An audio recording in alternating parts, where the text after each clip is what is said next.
the topic chosen for this week is hold that fast which you have. Hold on to what you have. ಇಂದಿನ ದಿನದ ಸಂದೇಶದ ಶೀರ್ಷಿಕೆಯು ನಿನಗಿರುವುದನ್ನು ಗಟ್ಟಿಯಾಗಿ ಹಿಡಿದುಕೋ. Hallelujah. Hallelujah. Hallelujah. Hold on. Hallelujah. ಹಿಡಿದುಕೋ. Here God speaks to Philadelphia church. ಇಲ್ಲಿ Philadelphia ಸಭೆಗೆ ದೇವರು ಮಾತಾಡುವುದನ್ನು ನಾವು ಕಾಣುತ್ತೇವೆ. Behold, I come quickly. That is verse 11 says, Behold, I come quickly. Hold that fast which thou hast, and no man taketh away your crown. ಪ್ರಕಟಣೆ 3ನೇ ಅಧ್ಯಾಯ 11ನೇ ವಾಕ್ಯದಲ್ಲಿ ಹೇಳಲ್ಪಟ್ಟಿದೆ, ಬೇಗನೆ ಬರುತ್ತೇನೆ, ನಿನಗಿರುವುದನ್ನು ಹಿಡಿದುಕೊಂಡಿರುವು, ನಿನ್ನ ಜಯಮಾಲೆಯನ್ನು ಯಾರೂ ಅಪಹರಿಸಬಾರದು. Hallelujah. Hallelujah. Hallelujah. Hallelujah. At the time of trials, temptations, discouragement comes in our life. ನಮ್ಮ ಜೀವಿತದಲ್ಲಿ ಕಷ್ಟಗಳು, ಸಮಸ್ಯೆಗಳು, ವೇದನೆಗಳು ಬರುವಾಗ ನಮ್ಮಲ್ಲಿಯೇ ಸೋತು ಹೋಗುವಿಕೆಯು ಬರುತ್ತದೆ. When the temptation is very strong, we lose ground. ನಮಗೆ ಶೋಧನೆಯು ಬಹು ಬಲವುಳ್ಳದ್ದಾಗಿ ಹೆಚ್ಚಾಗಿ ಕಂಡುಬರುವಾಗ ನಮ್ಮ ನಿಂತಿರುವ ನೆಲವು ಕುಸಿದಂತೆ ಕಾಣುತ್ತದೆ. Faith becomes very crucial in Christian life. ಇಲ್ಲಿ ನಂಬಿಕೆ ಎನ್ನುವಂಥದ್ದು ಇಲ್ಲಿ ನಮಗೆ ಅಲುಗಾಡುವುದಕ್ಕೆ ಪ್ರಾರಂಭಿಸುತ್ತದೆ. The whole hold fast, it means put your strength and hold it continuously. Don't give up.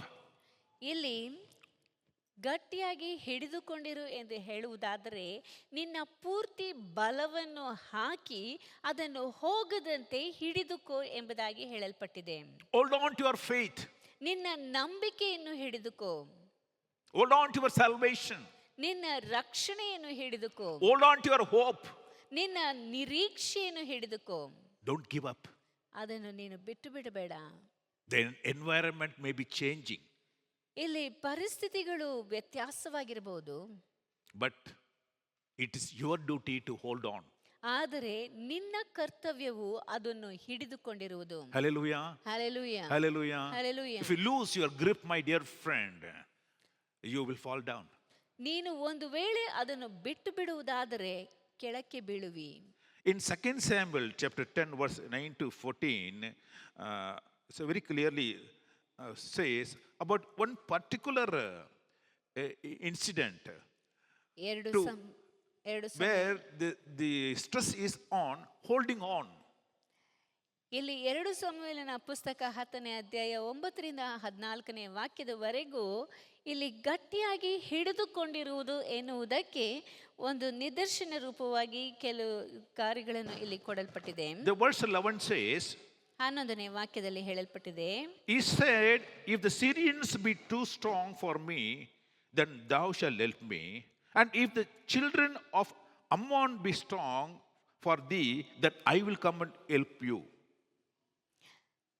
ಅರಾಮ್ಯರು ನನ್ನನ್ನು ಸೋಲಿಸುವಂತೆ ಕಂಡರೆ ನೀನು ನನ್ನ ಸಹಾಯಕ್ಕೆ ಬಾ.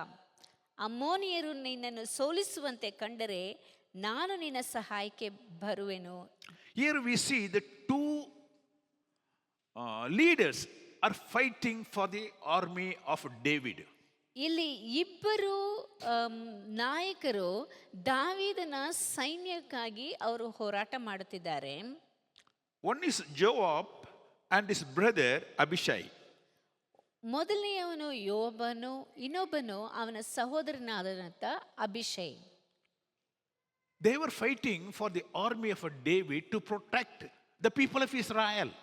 ಇಸ್ರಾಯೇಲ್ ಜನರನ್ನು ರಕ್ಷಿಸುವುದಕ್ಕಾಗಿ ದಾವೀದನ ಸೈನ್ಯದೊಂದಿಗೆ ಅದನ್ನು ಇಟ್ಟುಕೊಂಡು ಅವರು ಶತ್ರುಗಳೊಂದಿಗೆ ಹೋರಾಟ ಮಾಡುತ್ತಿದ್ದಾರೆ. The resource is very, very less. ಅವರಿಗೆ ಇರುವಂತ ಆ ಒಂದು ಸಂಪನ್ಮೂಲವು ಬಹಳ ಕಡಿಮೆ. The number of army people is less. ಅಲ್ಲಿರುವಂತ ಸೈನ್ಯವು ಬಹಳ ಕಡಿಮೆ ಆಗಿದೆ. But what happened is the enemies have come from two sides. ಯಾಕೆ ಅಲ್ಲಿ ನೋಡಬೇಕಾದರೆ ಶತ್ರುಗಳು ಎರಡೂ ಕಡೆಯಿಂದ ಬಂದು ಮುತ್ತಿಗೆ ಹಾಕಿದ್ದಾರೆ. One side the people of Ammon have come, another side the enemies of Syria came. ಒಂದು ಕಡೆಯಿಂದ ನೋಡಬೇಕಾದ್ರೆ ಅಮ್ಮೋನಿಯರು ಬಂದಿದ್ದಾರೆ, ಇನ್ನೊಂದು ಕಡೆಯಿಂದ ನೋಡಬೇಕಾದ್ರೆ ಅರಾಮ್ಯರು ಬಂದಿದ್ದಾರೆ.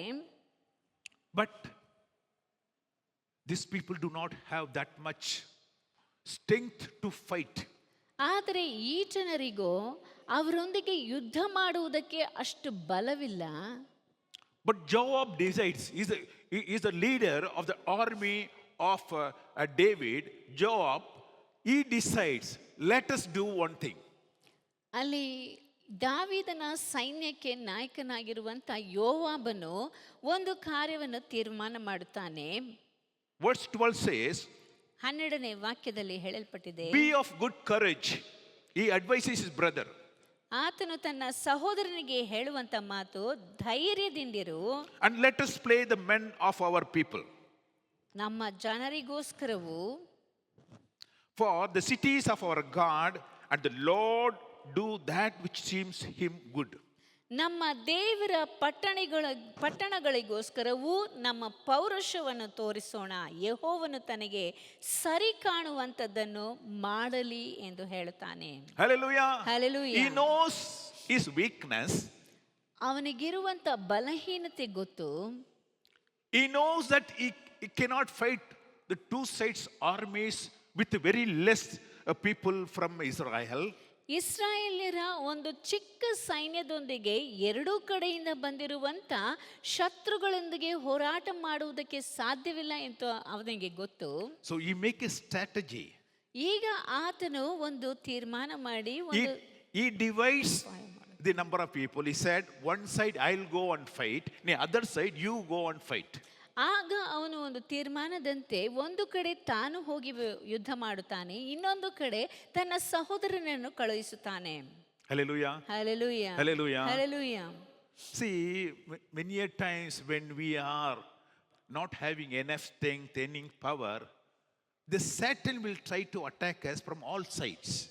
ಕೆಲವು ವೇಳೆಗಳಲ್ಲಿ ನಮಗೆ ಬಲವಿಲ್ಲದೆ ಬಲಹೀನತೆಯಿಂದ ಇರುವಾಗ, ಎದುರಿಸುವುದಕ್ಕೆ ಶಕ್ತಿ ಇಲ್ಲದೆ ಇರುವಂಥ ಸಮಯದಲ್ಲಿ ಸೈತಾನನು ಎಲ್ಲ ಕಡೆಯಿಂದಲೂ ನಮಗೆ ಒತ್ತಡವನ್ನು ತರುತ್ತಾನೆ. But we have to hold on. ಆದರೂ ಸಹ ನಾವು ಗಟ್ಟಿಯಾಗಿ ಹಿಡಿದುಕೊಂಡಿರಬೇಕು. He says to Abishai, you do one thing. See, I fight with the Syrians. If Syrians are too strong for me, I will signal, that time you can come and help me. It means what? When the Syrians enemy overtakes me, when they fight against me, where if I lose my ground, I will signal, you come and help me. When your side Ammons take upper hand, you signal, I will come and help you. But let's hold on the fort. Let's hold on the fort. ಇಲ್ಲಿ ಯೋವಾಬನು ತನ್ನ ಸಹೋದರನಾದಂಥ ಅಭಿಷೈಗೆ ಈ ರೀತಿಯಾದಂಥ ಪರಿಸ್ಥಿತಿಯಲ್ಲಿ ಹೇಳುವಂಥ ಮಾತು, ಅರಾಮ್ಯರು ನನ್ನನ್ನು ಸೋಲಿಸುವಂಥ ಪರಿಸ್ಥಿತಿಯಲ್ಲಿ ನೀನು ನನಗೆ ಬಂದು ಸಹಾಯ ಮಾಡು, ನಾನು ಸನ್ನೆ ಮಾಡುವಾಗ ನನಗೆ ಬಂದು ಸಹಾಯ ಮಾಡು. ಇಲ್ಲವೇ ಅಲ್ಲಿ ಅಮ್ಮೋನಿಯರು ನಿನ್ನನ್ನು ಸೋಲಿಸುವಂಥ ಪರಿಸ್ಥಿತಿಯು ಬರುವುದಾದರೆ, ನೀನು ಸನ್ನೆ ಮಾಡುವುದಾದರೆ ನಾನು ಬಂದು ನಿನಗೆ ಸಹಾಯ ಮಾಡುವೆನು. ಮಾತ್ರವಲ್ಲದೆ ಕೊನೆಯವರೆಗೂ ನಾವು ಈ ಒಂದು ಕೋಟೆಯನ್ನು ಹಿಡಿದುಕೊಂಡಿರುವೆವು ಎಂಬುದಾಗಿ ಆತನು ಹೇಳ್ತಾನೆ. Hallelujah. Hallelujah. Hello, my dear friend. When you are feeling tired and worn out and you cannot withstand, don't give up the holding. Hold on. Hold on. ನಿನ್ನಿಂದ ಸಾಧ್ಯವಿಲ್ಲ ಎಂದು ಹೇಳುವಂಥ ಪರಿಸ್ಥಿತಿಯು ಬರುವಾಗ, ಬಲಹೀನತೆಯಿಂದ ತುಂಬಿರುವಂಥ ಪರಿಸ್ಥಿತಿಯಲ್ಲಿ ನೀನು ಅದನ್ನೆಲ್ಲ ಚಿಂತಿಸದೆ, ನೀನು ಇರುವಂಥ ಆ ಒಂದು ಬಲದಿಂದಲೇ ನೀನು ಇನ್ನೂ ಗಟ್ಟಿಯಾಗಿ ಹಿಡಿದುಕೊಂಡಿರುವುದನ್ನು ಮಾತ್ರ ಮರೆಯಬೇಡ. Because if you don't hold the fort, my dear friends, the enemies will march into the city and destroy the city. ನೀನು ಆ ಒಂದು ಕೋಟೆಯನ್ನು ಹಿಡಿದುಕೊಳ್ಳದೆ ಹೋದರೆ ಆ ಶತ್ರುಗಳು ಬಂದು ಕೋಟೆಯೊಳಗೆ ನುಗ್ಗಿ ಮುತ್ತಿಗೆ ಹಾಕಿ ಸುಲಿಗೆ ಮಾಡುವರು. Hold the fort, I am coming. This is a very famous word or sentence. seen in centuries. ಇನ್ನು ಅನೇಕ ಶತಮಾನಗಳ ಹಿಂದೆ ಆ ಒಂದು ಕೋಟೆಯನ್ನು ಭದ್ರವಾಗಿ ಹಿಡಿದುಕೊಳ್ಳಿ, ನಾನು ಬರುವೆನು ಎನ್ನುವಂಥದ್ದು ಒಂದು ನುಡಿಗಟ್ಟು ಆ ಒಂದು ಶತಮಾನದಲ್ಲಿ ಕಂಡು ಬಂದಂಥ ಒಂದು ನುಡಿಗಟ್ಟಾಗಿದೆ. It was a telegram sent by the American Union General William Rosecrans to his troops at Chattanooga in 1863. ಒಕ್ಕೂಟ ಅಮೇರಿಕಾದ ಪ್ರಧಾನನಾದಂಥ ವಿಲಿಯಂ ರೋಸ್ಕ್ರೆನ್ಸ್ ಎಂದು ಹೇಳಲ್ಪಡುವಂಥ ಆ ಒಬ್ಬ ವ್ಯಕ್ತಿಯಿಂದ ಚಟನೂಗಾ ಎನ್ನುವಂಥ ಸ್ಥಳಕ್ಕೆ 1863ರಲ್ಲಿ ಕಳುಹಿಸಲ್ಪಟ್ಟ ಒಂದು ಟೆಲಿಗ್ರಾಮ್ನಲ್ಲಿ ಬರೆದಿದಂಥ ಒಂದು ಶಬ್ದವೇ ಇದು. Hold the fort, I am coming. ನೀವು ಕೋಟೆಯನ್ನು ಭದ್ರವಾಗಿ ಹಿಡಿದುಕೊಳ್ಳಿ, ನಾನು ಬರ್ತಾ ಇದ್ದೇನೆ. Because his army was fighting. ಯಾಕೆಂದರೆ ಆತನ ಸೈನ್ಯವು ಅಲ್ಲಿ ಯುದ್ಧ ಮಾಡುತ್ತಾ ಇತ್ತು. The leader was not there. ಅಲ್ಲಿ ನಾಯಕನು ಇರಲಿಲ್ಲ. He was in a different place. ಆತನು ಬೇರೆ ಸ್ಥಳದಲ್ಲಿದ್ದನು. He came to know his army is now weak and they are about to give up.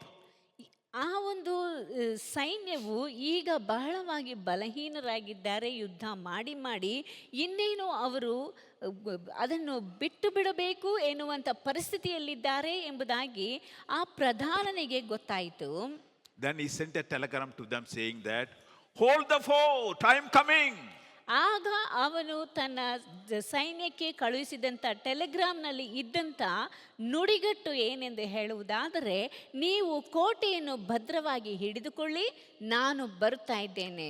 That word, hold the fort, I am coming, became a song from 1863 to all the military. Even today, most of the military sing this song.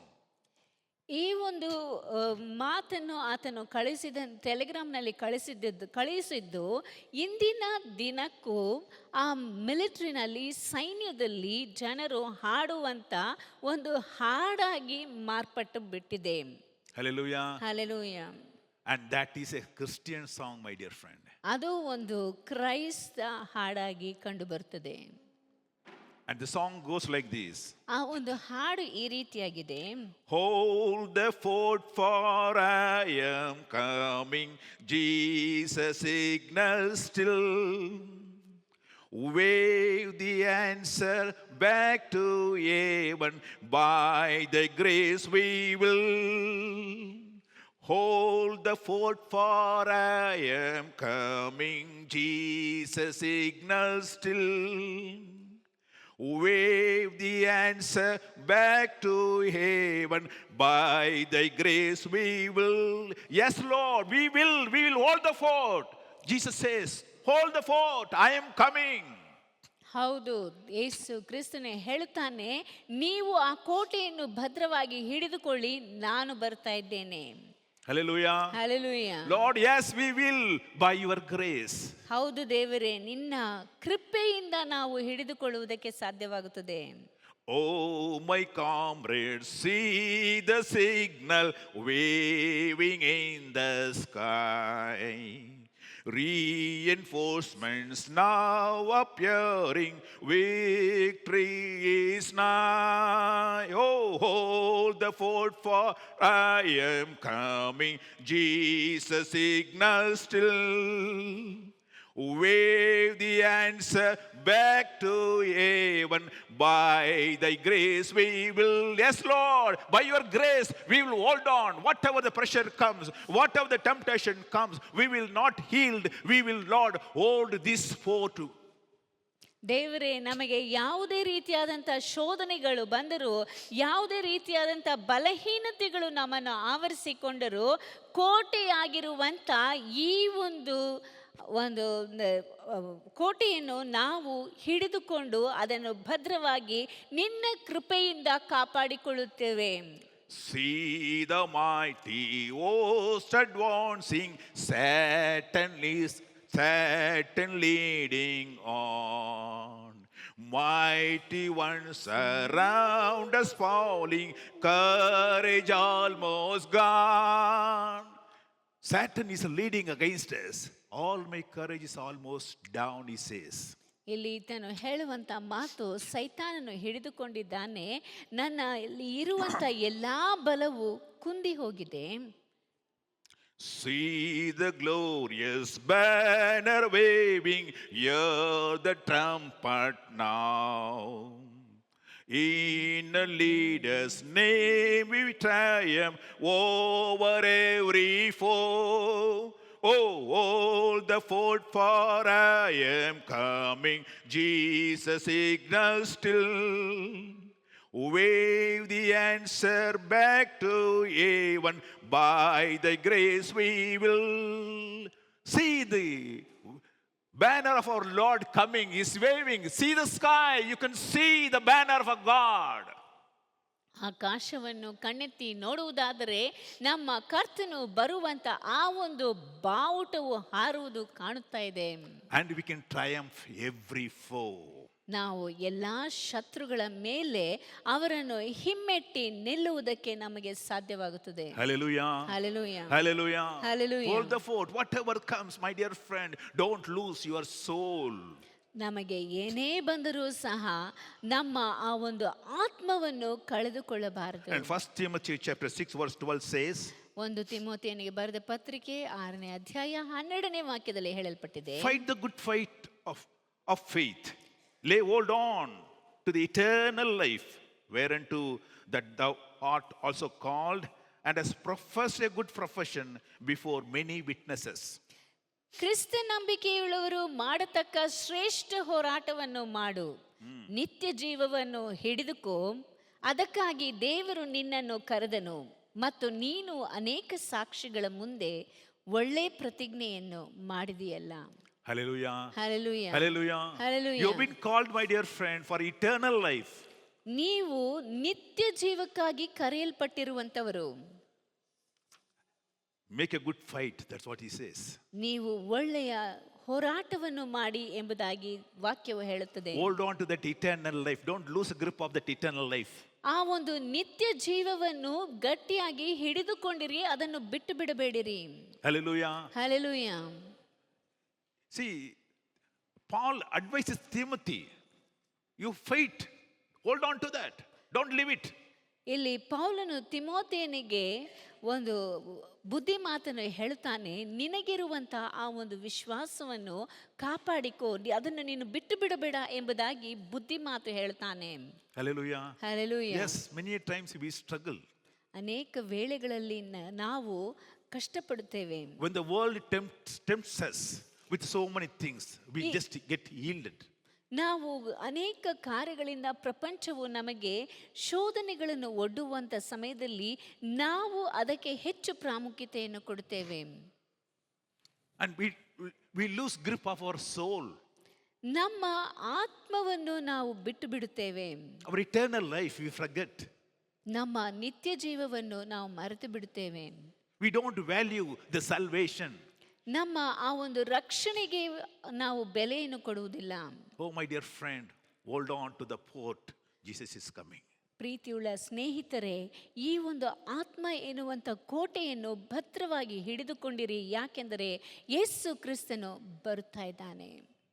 What are you holding on, my dear friend? ನೀವು ಈಗ ಯಾವುದನ್ನು ಹಿಡಿದುಕೊಂಡಿದ್ದೀರಿ? Are you holding on to the worldly things? ನೀವು ಈ ಲೋಕದಲ್ಲಿ ಕಂಡುಬರುವಂಥ ಕಾರ್ಯಗಳನ್ನು ಹಿಡಿದುಕೊಂಡಿದ್ದೀರೋ, or you are holding on to the eternal life? ಇಲ್ಲವೇ ನೀವು ನಿತ್ಯ ಕಾಲಕ್ಕೂ ಇರುವಂಥ ಆ ಜೀವನವನ್ನು ಹಿಡಿದುಕೊಂಡಿದ್ದೀರೋ? Luke chapter 16 verse 13 says, ಲೂಕನು ಬರೆದ ಸುವಾರ್ತೆ 16ನೇ ಅಧ್ಯಾಯ 13ನೇ ವಾಕ್ಯದಲ್ಲಿ ಹೇಳಲ್ಪಟ್ಟಿದೆ, no servant can serve two masters. ಯಾವ ಆಳಾದರೂ ಇಬ್ಬರು ಯಜಮಾನನಿಗೆ ಸೇವೆ ಮಾಡಲಾರನು. For either he will hate the one and love the other, or else he will hold on to the one and despise the other. You cannot serve two masters. ಅವನು ಒಬ್ಬನನ್ನು ದ್ವೇಷಿಸಿ ಮತ್ತೊಬ್ಬನನ್ನು ಪ್ರೀತಿಸುವನು, ಇಲ್ಲವೇ ಒಬ್ಬನನ್ನು ಹೊಂದಿಕೊಂಡು ಮತ್ತೊಬ್ಬನನ್ನು ತಾತ್ಸಾರ ಮಾಡುವನು. ನೀವು ದೇವರನ್ನು ಧನವನ್ನು ಕೂಡ ಸೇವಿಸಲಾರಿರಿ. What is that you are holding on? ನೀವು ಯಾವುದನ್ನು ಹಿಡಿದುಕೊಂಡಿದ್ದೀರಿ? You say, I will hold this and hold that also.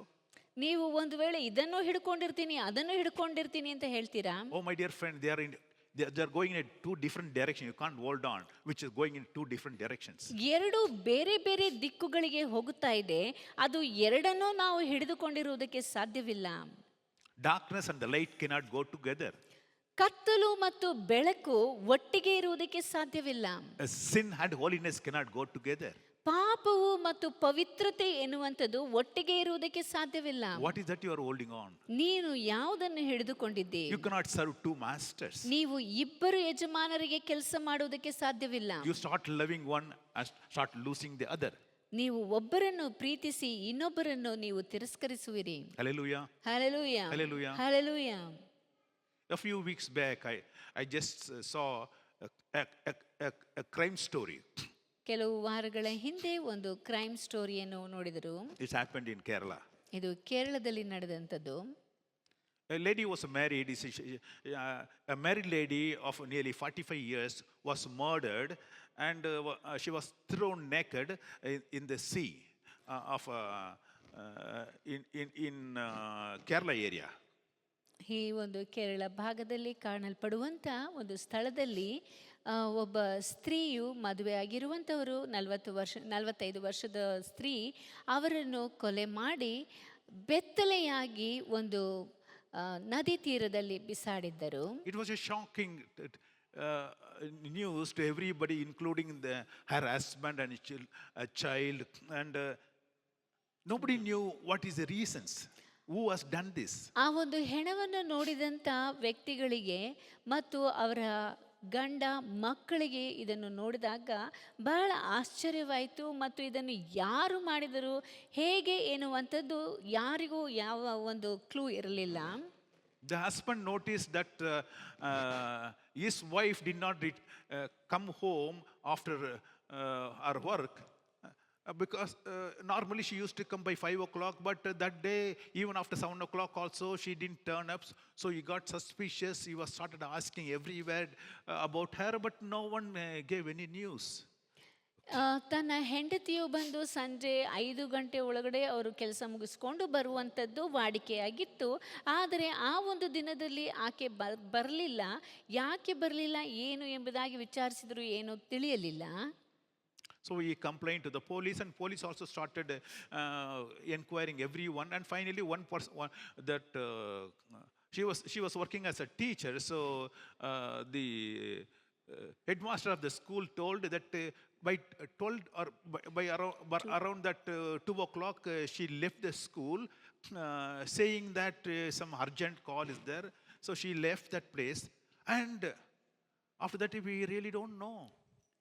ಆ ಒಂದು ಆಕೆಯು ಒಂದು ಟೀಚರ್ ಆಗಿ ಕೆಲಸ ಮಾಡ್ತಾ ಇದ್ದರು.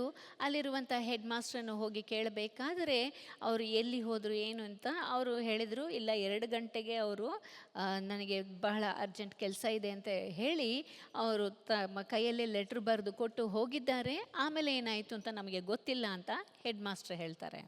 Then that lady's child has told his father, saying that mother used to tell something. There was a man, and that man was having some all the time following mother, and she told all these things to me also, and somehow she kept it secret, and she did not want to tell that to the father. So that is the news that fellow revealed. ಆಮೇಲೆ ಎಲ್ಲರನ್ನೂ ಸ್ವಲ್ಪ ವಿಚಾರಿಸಿ ನೋಡಬೇಕಾದ್ರೆ ಅವರ ಮಗನೇ ತಂದೆಗೆ ಹೇಳಿದಂಥ ಮಾತು, ತಾಯಿಯನ್ನು ಅಲ್ಲಿ ಕೆಲಸ ಮಾಡುವಂಥ ಸ್ಥಳದಲ್ಲಿ ಒಬ್ಬ ಮೇಷ್ಟ್ರು ಆಕೆಯನ್ನು ಎಲ್ಲಿ ಹೋದರೂ ಆಕೆ ಏನು ಮಾಡ್ತಾ ಇದ್ದಾರೆ ಹೇಗೆ ಎಂಬುದಾಗಿ ಆಕೆಯನ್ನು ಹಿಂಬಾಲಿಸುತ್ತಾ ಇರುವಂಥದ್ದು, ಯಾವಾಗಲೂ ಅವರ ಬಗ್ಗೆ ಹೆಚ್ಚು ಕಾಳಜಿ ವಹಿಸುವುದು, ಈ ರೀತಿಯಾಗಿ ಇರುವಂಥದ್ದನ್ನು ಆ ಮಗನೊಂದಿಗೆ ಆಕೆಯು ಹಂಚಿಕೊಂಡಿದ್ದಾಳೆ. ಆದರೆ ಯಾವುದೋ ಕಾರಣಾಂತರದಿಂದ ಗಂಡನಿಗೆ ಹೇಳಲು ಆಕೆಯು ಬಯಸಲಿಲ್ಲ, ಅದನ್ನು ಹಾಗೆ ಮರೆ ಮಾಡಿ ಬಿಟ್ಟಿದ್ದಾರೆ. Then the police traced that person and started inquiring that person, and that fellow confessed, saying that yes done. Finally he said, yes, only done this, and he narrated that day he called her to come home to do some puja. And in that puja, she has to be naked there, and she did not accept this. So obviously, that fellow murdered her.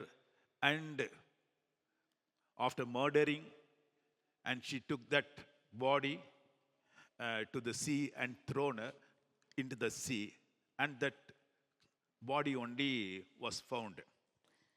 ಆಮೇಲೆ ಆ ಒಬ್ಬ ವ್ಯಕ್ತಿಯನ್ನು ಹುಡುಕಾಡಿ ನಂತರ ಅವನನ್ನು ಕರೆದುಕೊಂಡು ಬಂದು ವಿಚಾರಿಸಿದಂಥ ಸಮಯದಲ್ಲಿ ಆತನು ಹೇಳಿದಂಥ ಮಾತು, ಆತನೇ ಆಕೆಗೆ ಫೋನ್ ಮಾಡಿ ಮನೆಗೆ ಬರುವಂತೆ ಕರೆದಿದ್ದಾನೆ. ಆ ಒಂದು ದಿನದಲ್ಲಿ ಮನೆಗೆ ಬಂದಂಥ ಸಮಯದಲ್ಲಿ ಈತನು ಯಾವುದೋ ಒಂದು ಪೂಜೆ ಮಾಡಬೇಕು, ಅದು ಬೆತ್ತಲೆ ಪೂಜೆ ಮಾಡಬೇಕೆಂಬುದಾಗಿ ಹೇಳುವಂಥ ಸಮಯದಲ್ಲಿ ಆಕೆ ಅದಕ್ಕೆ ಒಪ್ಪದೇ ಇರುವಂಥ ಸಮಯದಲ್ಲಿ ಅವನು ಆಕೆಯನ್ನು ಕೊಂದು ಬೆತ್ತಲೆ ಮಾಡಿ ತನ್ನ ಪೂಜೆಯನ್ನು ಮುಗಿಸಿ ನಂತರ ಆ ಒಂದು ದೇಹವನ್ನು ತೆಗೆದುಕೊಂಡು ಬಂದು ಸಮುದ್ರದ ತೀರದಲ್ಲಿ ಬಿಸಾಡಿ ಬಿಡುತ್ತಾನೆ. Oh, my dear friend, what I want to tell you is, ಇಲ್ಲಿ ನಾನು ನಿಮಗೆ ಏನು ಹೇಳಬೇಕೆಂಬುದಾಗಿ ಬಯಸುತ್ತೇನೆಂದರೆ, you cannot have two connections. ನಿಮಗೆ ಎರಡು ರೀತಿಯಾದಂಥ ಸಂಬಂಧಗಳು ಇಟ್ಟುಕೊಳ್ಳುವುದಕ್ಕೆ ಸಾಧ್ಯವಿಲ್ಲ. What made her to go to that person's house? ಯಾಕೆ ಆ ಒಂದು ಸ್ತ್ರೀಯು ಆ ವ್ಯಕ್ತಿಯ ಮನೆಗೆ You ಹೋಗಬೇಕು? cannot serve two masters. ನಿಮಗೆ ಎರಡು ಯಜಮಾನರಿಗೆ ಸೇವೆ ಮಾಡುವುದಕ್ಕೆ ಸಾಧ್ಯವಿಲ್ಲ. Finally, she died out of this crime. ಈ ರೀತಿಯಾದಂಥ ಒಂದು ಕ್ರೈಮ್ನಿಂದ ಆಕೆಯು ತನ್ನ ಪ್ರಾಣವನ್ನು ಕಳೆದುಕೊಳ್ಳಬೇಕಾಯಿತು. My dear friend, ಪ್ರೀತಿಯುಳ್ಳ ಸ್ನೇಹಿತರೆ, you cannot love two people. ನೀವು ಇಬ್ಬರನ್ನು ಪ್ರೀತಿಸುವುದಕ್ಕೆ ಸಾಧ್ಯವಿಲ್ಲ. You start disowning somebody and start loving other person. ನೀವು ಯಾರನ್ನಾದರೂ ತಿರಸ್ಕರಿಸಿ ಇನ್ನೊಬ್ಬ ವ್ಯಕ್ತಿಯನ್ನು ಪ್ರೀತಿಸುವುದಕ್ಕೆ ಸಾಧ್ಯ ಉಂಟು. Hold on to the fort, whatever the temptation is. ನಿಮಗೆ ಯಾವುದೇ ಶೋಧನೆ ಬಂದರೂ ಸರಿ, ಈ ಒಂದು ಆತ್ಮವೆನ್ನುವಂಥ ಕೋಟೆಯನ್ನು ಭದ್ರವಾಗಿ ಕಾಪಾಡಿಕೊಳ್ಳಿ. The temptation may come from any side in many ways. ನಿಮಗೆ ಶೋಧನೆ ಎನ್ನುವಂಥದ್ದು ಯಾವ ಕಡೆಯಿಂದಲೂ ಯಾರಿಂದಲಾದರೂ ನಿಮಗೆ ಬರಬಹುದು.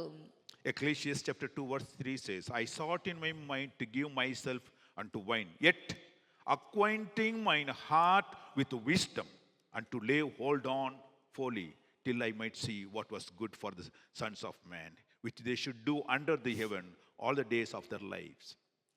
ಪ್ರಸಂಗಿಯ ಪುಸ್ತಕ 2ನೇ ಅಧ್ಯಾಯ 3ನೇ ವಾಕ್ಯದಲ್ಲಿ ಹೇಳಲ್ಪಟ್ಟಿದೆ, ಆಕಾಶದ ಕೆಳಗೆ ನರಜನ್ಮದವರು ಅಲ್ಪಾಯುಷ್ಯದಲ್ಲಿ ಏನು ಮಾಡುವುದು ಯುಕ್ತವೆಂದು ನಾನು ತಿಳಿದುಕೊಳ್ಳುವುದಕ್ಕೋಸ್ಕರ ನನ್ನ ಮನಸ್ಸು ಜ್ಞಾನದಿಂದಿರುವಾಗಲೇ ದೇಹವನ್ನು ದ್ರಾಕ್ಷಾರಸದಿಂದ ಉತ್ತೇಜನ ಮಾಡುವುದಕ್ಕೂ ಬುದ್ಧಿಹೀನತೆಯನ್ನು ಅವಲಂಬಿಸುವುದಕ್ಕೂ ಮನಸ್ಸಿನಲ್ಲಿ ವಿಚಾರ ಮಾಡಿಕೊಂಡೆನು. Hello, what are you holding on? Are you holding on to the folly? ನೀನು ಯಾವುದನ್ನು ಹಿಡಿದುಕೊಂಡಿದ್ದಿ? ಸುಳ್ಳಾಗಿರುವುದನ್ನು ಹಿಡಿದುಕೊಂಡಿದ್ದೀಯೋ? Or you want to hold on to the eternal life? ಇಲ್ಲವೇ ನೀನು ನಿತ್ಯ ಜೀವವನ್ನು ಹಿಡಿದುಕೊಳ್ಳುವುದಕ್ಕೆ ಬಯಸುತ್ತೀಯೋ? What looks attractive, what looks, seducing? Hello, they're all vanity. ನಿಮಗೆ ಯಾವುದು ಆಕರ್ಷಕವಾಗಿಯೂ ರಮ್ಯವಾಗಿಯೂ ಕಾಣಿಸುತ್ತದೋ ಅವೆಲ್ಲವೂ ವ್ಯರ್ಥವೇ. Philippians chapter 2 verse 16 says, ಫಿಲಿಪಿಯರಿಗೆ ಬರೆದ ಪತ್ರಿಕೆ 2ನೇ ಅಧ್ಯಾಯ 16ನೇ ವಾಕ್ಯದಲ್ಲಿ as ಹೇಳಲ್ಪಟ್ಟಿದೆ, you hold firmly to the word of life. ಜೀವವಾಕ್ಯವನ್ನು ಗಟ್ಟಿಯಾಗಿ ಹಿಡಿದುಕೊಳ್ಳುವುದರಿಂದ. Hallelujah. Hallelujah, Hallelujah. Hallelujah. The word of life is important in your life, my dear friend. ಪ್ರೀತಿಯುಳ್ಳ ಸ್ನೇಹಿತರೆ, ದೇವರ ವಾಕ್ಯವೆನ್ನುವಂಥದ್ದು, ಜೀವ ವಾಕ್ಯವು ನಿಮ್ಮ ಜೀವಿತದಲ್ಲಿ ಬಹಳ ಮುಖ್ಯವಾಗಿದೆ. When God was speaking to the church of Philadelphia, he says, because you are holding on to the word. ದೇವರು Philadelphia ಸಭೆಗೆ ಮಾತನಾಡುವಂಥ ಸಮಯದಲ್ಲಿ ಆತನ ಹೇಳುವಂಥ ಮಾತು, ನೀವು ನನ್ನ ವಾಕ್ಯವನ್ನು ಕಾಪಾಡಿಕೊಂಡದ್ದರಿಂದ ಎಂಬುದಾಗಿ ಆತನು ಹೇಳ್ತಾನೆ. Revelation chapter 3 verse 10 says, because thou hast kept the word of my patience, and I will keep thee from the hour of temptation. ಪ್ರಕಟಣೆ 3ನೇ ಅಧ್ಯಾಯ 10ನೇ ವಾಕ್ಯದಲ್ಲಿ ಹೇಳಲ್ಪಟ್ಟಿದೆ, ನೀನು ನನ್ನ ಸಹನ ವಾಕ್ಯವನ್ನು ಕಾಪಾಡಿದ್ದರಿಂದ ಭೂನಿವಾಸಿಗಳನ್ನು ಪರೀಕ್ಷಿಸುವುದಕ್ಕಾಗಿ ಲೋಕದ ಮೇಲೆಲ್ಲ ಬರುವುದಕ್ಕಿರುವ ಶೋಧನೆಯ ಸಮಯದಲ್ಲಿ ನಿನ್ನನ್ನು ತಪ್ಪಿಸಿ ಕಾಪಾಡುವೆನು. The word 8 also said, I know thy works, thou hast set before thee an open door, and no man can shut it. For thou hast little strength, but kept my word, and thou hast not denied my name. 8ನೇ ವಾಕ್ಯದಲ್ಲಿ ಹೇಳಲ್ಪಟ್ಟಿದೆ, ನಿನ್ನ ಕೃತ್ಯಗಳನ್ನು ಬಲ್ಲೆನು, ನಿನಗಿರುವಂಥ ಶಕ್ತಿ ಕೊಂಚವಾಗಿದ್ದರೂ ನೀನು ನನಗೆ ಸೇರಿದವನಲ್ಲವೆಂದು ಹೇಳದೆ ನನ್ನ ವಾಕ್ಯವನ್ನು ಕಾಪಾಡಿದ್ದರಿಂದ ಈಗೋ ನಿನ್ನೆದುರಿನಲ್ಲಿ ಒಂದು ಬಾಗಿಲನ್ನು ತೆರೆದಿಟ್ಟಿದ್ದೇನೆ, ಯಾರೂ ಅದನ್ನು ಮುಚ್ಚಲಾರರು. Hold on to the promise of God, every word that God has given. ದೇವರು ಕೊಟ್ಟಿರುವಂತ ಪ್ರತಿಯೊಂದು ವಾಗ್ದಾನವನ್ನು ಗಟ್ಟಿಯಾಗಿ ಹಿಡಿದುಕೊಳ್ಳಿರಿ. The temptation may come. ಅನೇಕ ಶೋಧನೆಗಳು ಬರಬಹುದು. Let the word of God speak to you.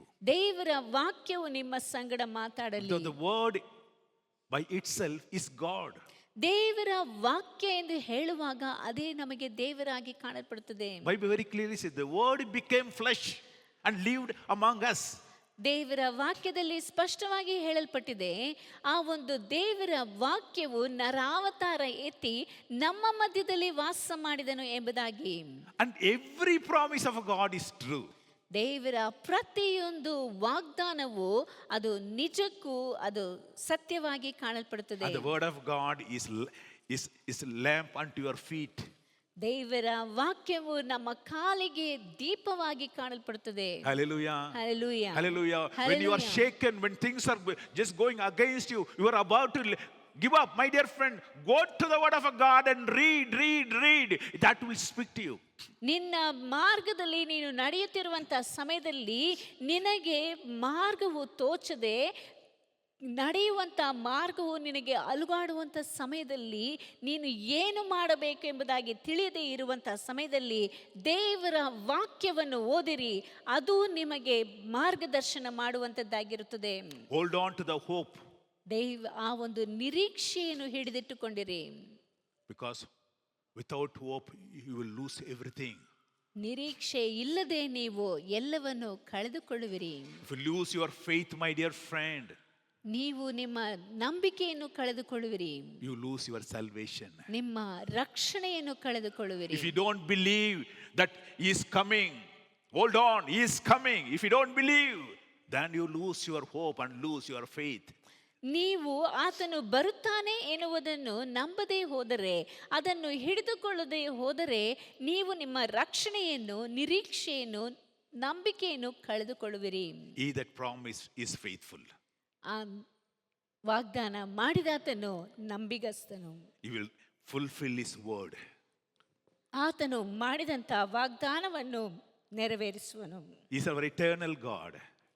ಆತನು ನಮ್ಮ ನಿತ್ಯ ಕಾಲಕ್ಕೂ ಇರುವಂತ ದೇವರು. He was there and he is there and he will be there as an unchanging God. His promises are always true. ಆತನು ನಿನ್ನೆಯೂ ಈ ಹೊತ್ತು ಎಂದೆಂದಿಗೂ ಇರುವಾತನು. ಆತನ ವಾಗ್ದಾನವು ಎಂದೆಂದಿಗೂ ನೆರವೇರುವಂತದ್ದಾಗಿದೆ. Hallelujah. Hallelujah. It never changes, my dear friend. You don't know what circumstances may come, what pressure may come, but still he is faithful. He will never forsake you nor leave you. ನಮಗೆ ಯಾವುದೇ ವಿಧವಾದಂಥ ಸಂದರ್ಭಗಳು ಬಂದರು, ಒತ್ತಡಗಳು ಬಂದರು, ಸೋಲುಗಳು ಬಂದರು ಮತ್ತು ನಮಗೆ ಯಾವುದೇ ರೀತಿಯಾದಂಥ ಕಷ್ಟ ಕಾರ್ಪಣ್ಯಗಳು ವೇದನೆಗಳು ಬಂದರೂ ಸರಿ, ಆತನು ವಾಗ್ದಾನ ಮಾಡಿದಾತನು ನಮ್ಮ ಸಂಗಡ ಎಂದೆಂದಿಗೂ ಇರುವಾತನಾಗಿದ್ದಾನೆ. Hold on to the fort. Your salvation is very, very important. Don't lose your salvation. ನಿಮ್ಮ ರಕ್ಷಣೆಯನ್ನು ನೀವು ಬಿಟ್ಟುಕೊಡಬೇಡಿರಿ. ರಕ್ಷಣೆ ಎನ್ನುವಂಥದ್ದು ಬಹಳ ಮುಖ್ಯವಾದದ್ದು. ಅದನ್ನು ಮಾತ್ರ ಎಂದೆಂದಿಗೂ ಬಿಟ್ಟುಕೊಡದೆ ಗಟ್ಟಿಯಾಗಿ ಹಿಡಿದುಕೊಂಡಿರಿ. Don't sell your soul for a song, my dear friend. ನಿಮ್ಮ ಆತ್ಮವನ್ನು ಯಾವುದೋ ಒಂದು ಹಾಡಿಗಾಗಿ ಮಾರಿಬಿಡಬೇಡಿ. The Lord said to the Satan, that's available in Job. It says, have you considered my servant Job? and there is none like him in the earth, a perfect and upright man, one that feareth God, and he escheweth evil, and still he hold fast his integrity. ಇಲ್ಲಿ ಯೋಬನ ಪುಸ್ತಕದಲ್ಲಿ ನಾವು ಓದುವಂತಹ ಸಮಯದಲ್ಲಿ 2ನೇ ಅಧ್ಯಾಯ 3ನೇ ವಾಕ್ಯದಲ್ಲಿ ಹೇಳಲ್ಪಟ್ಟಿದೆ, ಆಗ ಯೆಹೋವನು ಸೈತಾನನಿಗೆ, ನನ್ನ ದಾಸನಾದ ಯೋಬನ ಮೇಲೆ ಗಮನವಿಟ್ಟೀಯ, ಅವನಿಗೆ ಸಮಾನನು ಭೂಲೋಕದಲ್ಲಿ ಎಲ್ಲಿಯೂ ಸಿಕ್ಕುವುದಿಲ್ಲ.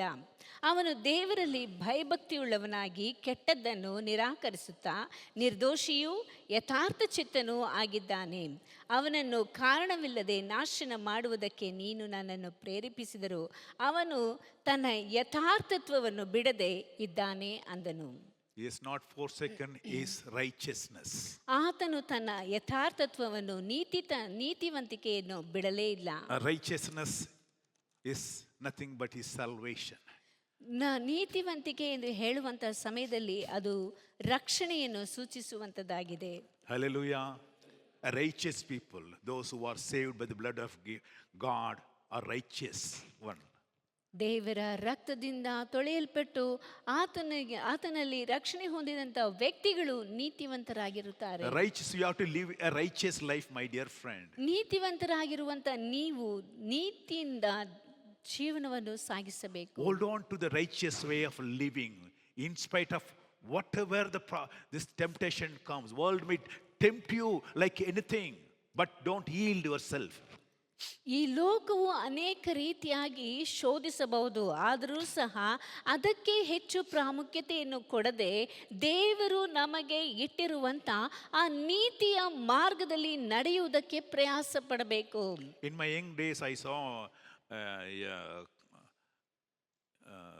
a competition for the dogs. So all the trained dogs were brought in for a competition. That is in police people do that normally. ಇಲ್ಲಿ ಸಾಧಾರಣವಾಗಿ ಗಮನಿಸಿ ನೋಡಬೇಕಾದರೆ ಇವರ ಬಾಲ್ಯಾರಭ್ಯದಲ್ಲಿ ಅವರು ಪೊಲೀಸರು ಮಾಡುತ್ತಿರುವಂತ ಆ ಒಂದು ನಾಯಿಗಳ ಒಂದು ಸ್ಪರ್ಧೆಗೆ ಹೋಗಿದ್ದರು. The police dogs are so trained to do certain things. ಆ ಒಂದು ಪೊಲೀಸ್ ನಾಯಿಗಳಿಗೆ ಅನೇಕ ಕಾರ್ಯಗಳನ್ನು ಮಾಡುವುದಕ್ಕೆ ಅವರಿಗೆ ತರಬೇತಿ ಕೊಟ್ಟಿರುತ್ತಾರೆ.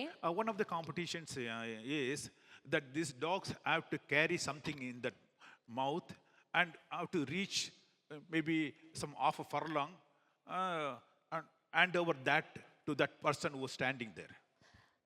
ಅದರಲ್ಲಿ ಇದ್ದಂಥ ಪಂದ್ಯಗಳಲ್ಲಿ ಒಂದಾಗಿದ್ದದ್ದು ಆ ಒಂದು ನಾಯಿಗೆ ಏನಾದರೂ ಒಂದು ಕೊಟ್ಟಿರುತ್ತಾರೆ, ಅದನ್ನು ತೆಗೆದುಕೊಂಡು ಹೋಗಿ ಅಲ್ಲಿರುವಂಥ ವ್ಯಕ್ತಿಗೆ ಅದನ್ನು ತೆಗೆದುಕೊಂಡು ಹೋಗಿ ಕೊಡಬೇಕು. ಅದು ಒಂದು ಪಂದ್ಯವಾಗಿತ್ತು. So all the dogs will participate. Each trained dogs will be standing, their masters will be standing there. So they will hand over this one. So it has to pick up that whatever given into their mouth and will take it, give to his master, and that dog will win. ಆ ಒಂದು ನಾಯಿಗಳನ್ನು ಬೇರೆ ಕಡೆ ನಿಲ್ಲಿಸಿರುತ್ತಾರೆ. ಅವರಿಗೆ ಬಂದ್ಬಿಟ್ಟು ಏನಾದರೂ ಒಂದು ಕೊಡ್ತಾರೆ, ಅದನ್ನು ತೆಗೆದುಕೊಂಡು ಹೋಗಿ ಅಲ್ಲಿ ಮುಂದೆ ನಿಂತಿರುವಂಥ ಅವರ ಯಜಮಾನ, ಅವರನ್ನು ತರಬೇತಿ ಮಾಡಿದಂಥ ವ್ಯಕ್ತಿಗಳಿಗೆ ತೆಗೆದುಕೊಂಡು ಹೋಗಿ ಕೊಡಬೇಕು. So while the dog were going, ಅಲ್ಲಿ ನಾಯಿಗಳು ಅದನ್ನು ತೆಗೆದುಕೊಂಡು ಹೋಗುವಾಗ they will be distracted by so many things. ಆ ನಾಯಿಗಳಿಗೆ ಬೇರೆ ಬೇರೆ ಕಾರ್ಯಗಳಿಂದ ಅವರನ್ನು ಅಡಚಣೆ ಮಾಡುವಂಥದ್ದು, ಅವರ ಗಮನವನ್ನು ಸೆಳೆಯುವಂತ ಒಂದು ಕೆಲಸ ಮಾಡ್ತಾ ಇದ್ದಾರೆ. There are people standing on the sides, they will throw biscuits. ಅಲ್ಲಿ ಎರಡೂ ಕಡೆ ನಿಂತಿರುವಂತ ಜನರು ಆ ನಾಯಿಗಳಿಗೆ ಬಿಸ್ಕೆಟ್ ಹಾಕ್ತಾರೆ. They'll put some mutton pieces, ಅವರಿಗೆ ಮಾಂಸದ ತುಂಡುಗಳನ್ನು ಹಾಕುತ್ತಾರೆ, some bones, ಇಲ್ಲವೇ ಎಲುಬುಗಳನ್ನು ಹಾಕುತ್ತಾರೆ. and some of the dogs, on seeing that, they'll turn back, they leave that whatever they're holding on to their mouth, they leave it there and go and gulp the biscuits, whatever they're put. ಕೆಲವು ನಾಯಿಗಳು ತಮ್ಮ ಬಾಯಲ್ಲಿ ಇರುವುದನ್ನು ತೆಗೆದುಕೊಂಡು ಹೋಗಿ ಕೊಡುವುದಕ್ಕೆ ಬದಲಾಗಿ ಅಲ್ಲಿಯೇ ಬಿಟ್ಟು ಅಲ್ಲಿ ಪಕ್ಕದಲ್ಲಿ ಹಾಕಿದಂಥ ಬಿಸ್ಕೆಟು ಇಲ್ಲ ಮಾಂಸದ ತುಂಡು, ಎಲುಬು ಯಾವುದು ಸಿಗುತ್ತೋ ಅದನ್ನು ತಗೊಂಡು ತಿನ್ನೋದಕ್ಕೆ ಶುರು ಮಾಡುತ್ತೆ. As they go one by one, some of the dogs will see that they will be tempted, they turn back, but still they start moving forward. ಅವರು ಮುಂದೆ ಮುಂದೆ ಹೋಗುತ್ತಾ ಇರುವಾಗ ಹಿಂದೆ ಇವರು ಹಾಕಿರೋದೆಲ್ಲ ಹಿಂದೆ ತಿರುಗಿ ನೋಡ್ತಾ ಇರ್ತವೆ, ಆದರೂ ಸಹ ಮುಂದೆ ಹೋಗ್ತಾ ಇರ್ತಾರೆ. Height of it, as they're going, they'll bring the female dogs in between. ಅವರು ಹೋಗುತ್ತಿರುವಂಥ ಸಮಯದಲ್ಲಿ ಮುಂದೆ ಹೆಣ್ಣು ನಾಯಿಗಳನ್ನು ತರುತ್ತಾರೆ. And seeing this female dog, these dogs will jump. ಈ ಒಂದು ಹೆಣ್ಣು ನಾಯಿಗಳನ್ನ ನೋಡಿದ ತಕ್ಷಣ ಈ ನಾಯಿಗಳು ಕುಣಿಯೋದಕ್ಕೆ ಶುರು ಮಾಡ್ತವೆ. They'll become friendly. ಆವಾಗ ಅವರು ಎಲ್ಲ ಅವರೊಂದಿಗೆ They'll ಸೇರಿ ಇರಬೇಕು ಎಂಬುದಾಗಿ forget ಬಯಸ್ತಾರೆ. what they are carrying. ಅವರು ಏನು ತಗೊಂಡು ಹೋಗ್ತಾ ಇದ್ದಾರೆ ಅನ್ನೋದನ್ನೇ ಮರ್ತೋಗ್ತವೆ. But some dogs will not bother about anything. They will just close their eyes, just like that. Keep on. You'll say, they'll keep. Go. ಆದರೆ ಕೆಲವು ನಾಯಿಗಳು ಮಾತ್ರ ಯಾವುದನ್ನು ಕುರಿತಾಗಿ ಚಿಂತೆ ಮಾಡೋದಿಲ್ಲ. ಅದು ಆ ಕಡೆ ಈ ಕಡೆ ನೋಡ್ಕೊಂಡಿದ್ರೇನು ಸಹ ತನಗೆ ಕೊಟ್ಟಿರುವಂಥ ಕೆಲಸವನ್ನು ಜವಾಬ್ದಾರಿಯುತವಾಗಿ ಮಾಡಿ ಮುಗಿಸುತ್ತದೆ. Hebrews chapter 12 verse 2 says, look unto the Jesus, the author and the finisher of our faith, who for the joy that was set before him endured the cross, despising the shame that was set down at the right hand of the throne of God. ಇಬ್ರಿಯರಿಗೆ ಬರೆದ ಪತ್ರಿಕೆ 12ನೇ ಅಧ್ಯಾಯ 1-2ನೇ ವಾಕ್ಯದಲ್ಲಿ ಹೇಳಲ್ಪಟ್ಟಿದೆ, ಆದ ಕಾರಣ ಇಷ್ಟು ಮಂದಿ ಸಾಕ್ಷಿಯವರು ಮೇಘದೋಪಾದಿಯಲ್ಲಿ ನಮ್ಮ ಸುತ್ತಲೂ ಇರುವುದರಿಂದ ನಮಗೆ ಅಭ್ಯಂತರ ಮಾಡುವ ಎಲ್ಲ ಭಾರವನ್ನು ಹತ್ತಿಕೊಳ್ಳುವ ಪಾಪವನ್ನು ನಾವು ಸಹ ತೆಗೆದಿಟ್ಟು ನಂಬಿಕೆಯನ್ನು ಹುಟ್ಟಿಸುವವನು ಪೂರೈಸುವವನು ಆಗಿರುವ ಯೇಸುವಿನ ಮೇಲೆ ದೃಷ್ಟಿ ಇಟ್ಟು ನಮಗೆ ನೇಮಕವಾದ ಓಟವನ್ನು ಸ್ಥಿರಚಿತ್ತದಿಂದ ಓಡೋಣ. Verse 16 and 17 says, 16-17ನೇ ವಾಕ್ಯದಲ್ಲಿ ಹೇಳಲ್ಪಟ್ಟಿದೆ, lest there be any fornicator or a profane person as Esau, who for one morsel of a meat sold his birthright, and afterwards he would have inherited the blessings, but he was rejected and found no place of repentance. ಯಾವ ಜಾರನಾಗಲಿ ಏಸಾವನಂತ ಪ್ರಾಪಂಚಿಕನಾಗಲಿ ನಿಮ್ಮಲ್ಲಿ ಇರದಂತೆ ಜಾಗೃತೆಯಿಂದ ನೋಡಿಕೊಳ್ಳಿರಿ. ಆ ಏಸಾವನು ಒಂದೇ ಒಂದು ಊಟಕ್ಕೋಸ್ಕರ ತನ್ನ ಚೊಚ್ಚಲುತನದ ಹಕ್ಕನ್ನು ಕೊಟ್ಟು ಬಿಟ್ಟನು. ಅನಂತರದಲ್ಲಿ ತನ್ನ ತಂದೆಯ ಆಶೀರ್ವಾದವನ್ನು ಬಾಧ್ಯವಾಗಿ ಹೊಂದಬೇಕೆಂದು ಕಣ್ಣೀರು ಸುರಿಸುತ್ತಾ ಬೇಡಿಕೊಂಡರೂ ನಡೆದದ್ದನ್ನು ಇಲ್ಲದ ಹಾಗೆ ಮಾಡುವುದಕ್ಕೆ ಮಾರ್ಗವಿಲ್ಲದೆ ನಿರಾಕರಿಸಲ್ಪಟ್ಟವನೆಂದು ಬಲ್ಲಿರಿ. Here Esau lost his birthright. ಇಲ್ಲಿ ಏಸಾವನು ತನ್ನ ಚೊಚ್ಚಲುತನದ ಹಕ್ಕನ್ನು ಕಳೆದುಕೊಳ್ಳುತ್ತಾನೆ. For what? ಯಾವುದಕ್ಕಾಗಿ? A bowl of meat. ಒಂದು ಹೊತ್ತಿನ ಊಟಕ್ಕಾಗಿ. His temptation was food. ಅವನಿಗೆ ಇದ್ದಂತ ಶೋಧನೆ ಎಂದರೆ ಆಹಾರ, One meal. ಒಂದು ಹೊತ್ತಿನ ಊಟ. See how many of us are just selling our soul for one meal. ನಮ್ಮಲ್ಲಿ ಎಷ್ಟು ಜನರು ನಮ್ಮ ಆತ್ಮವನ್ನೇ ಒಂದು ಹೊತ್ತಿನ ಊಟಕ್ಕಾಗಿ ಮಾರಿಕೊಳ್ಳುತ್ತೇವೆ. The temptation may come in many ways, my dear friend. ನಮಗೆ ಶೋಧನೆಗಳು ಅನೇಕ ರೀತಿಯಾಗಿ ಬರಬಹುದು. But Bible says, ಆದರೆ ಸತ್ಯವೇದವು ಹೇಳುತ್ತದೆ, I know thy works. ನಿಮ್ಮ ಕೆಲಸಗಳನ್ನು ನಾನು ತಿಳಿದುಕೊಂಡಿದ್ದೇನೆ. I have set before thee an open door. ನಿಮ್ಮ ಮುಂದೆ ಒಂದು ತೆರೆದ ಬಾಗಿಲನ್ನು ಇಟ್ಟಿದ್ದೇನೆ. I know you have a little strength. ನಿಮಗೆ ಇರುವಂತ ಶಕ್ತಿಯು ಕೊಂಚ ಎಂಬುದಾಗಿ ತಿಳಿದಿದೆ. And thou hast kept my word. ನಾನು ನನ್ನ ವಾಕ್ಯವನ್ನು, ನೀವು ನನ್ನ ವಾಕ್ಯವನ್ನು You ಕಾಪಾಡಿಕೊಂಡಿದ್ದೀರಿ. are holding on to the promise of God. ನೀವು ದೇವರ ವಾಗ್ದಾನವನ್ನು ಹಿಡಿದುಕೊಂಡಿದ್ದೀರಿ. Hallelujah. Hallelujah. That Bible very clearly says, behold, I come quickly. ಸತ್ಯವೇದದಲ್ಲಿ ಸ್ಪಷ್ಟವಾಗಿ ಹೇಳಲ್ಪಟ್ಟಿದೆ, ನೀವು ಎಚ್ಚರದಿಂದಿರಿ, ಯಾಕೆಂದರೆ ನಾನು ಬೇಗನೆ Hold on ಬರ್ತೇನೆ. to what you have. ನಿನ್ನಲ್ಲಿ ಇರುವುದನ್ನು ಹಿಡಿದುಕೊಂಡಿರಿ, Because you have a crown on your head, my dear friend. ಯಾಕೆಂದರೆ ನಿನಗೆ ಜೀವವೆಂಬ ಜಯಮಾಲೆಯು ದೊರೆಯುತ್ತದೆ. You have a crown on your head, my dear friend. ನಿನ್ನ ತಲೆ ಮೇಲೆ ಕಿರೀಟವು ನಿಮಗೆ ಉಂಟು. Let not other take away that. ಅದನ್ನು ಬೇರೆ ಯಾರು ಅಪಹರಿಸಬಾರದು. Let's close in prayer. ನಾವು ಪ್ರಾರ್ಥನೆಯಲ್ಲಿ ಮುಗಿಸೋಣ. Heavenly Father, we praise and worship you, Lord, for the wonderful time that you've given us to meditate upon the world, holding on to our faith, holding on to our eternal life, holding on to the promise of God, holding on to our salvation. Lord, help us not to hold on to the world, the worldly things. Yes, Master, many a times, Lord, it attracts us. Lord, it distracts us. For a bowl of meat, Esau lost his birthright. Help us not to, Lord, lose our soul for a song in this world. The world may tempt us in many ways, bring us pressure that we, Lord, we lose. But Lord, help us to hold on. We know that you are coming. Lord, we'll overcome all the foes, O God. With your strength, by thy grace, we will. Yes, Lord, we say, by thy grace, we will hold on till you come. Thank you, Lord. Bless all your people. Help them, Lord, to overcome this temptation. Bless everyone. In Jesus' precious name I pray. Amen. ನನ್ನ ಮನವೇ ಗುಣ ಕೊಂಡಾಡು, ನನ್ನ ಸರ್ವೇಂದ್ರ ಪವಿತ್ರ ನಾಮಕ್ಕೆ ಶ್ರೀ. ನನ್ನ ಮನವೇ ಗುಣ ಕೊಂಡಾಡು, ಆತನು ಮಾಡಿದ ಉಪಕಾರಗಳಲ್ಲಿ ಒಂದನ್ನು ಮರೆಯಬೇಡ. Amen. Hallelujah, hallelujah, hallelujah. God bless you all. ದೇವರೆಲ್ಲರನ್ನು ಆಶೀರ್ವದಿಸಲಿ. ಆಮೇನ್.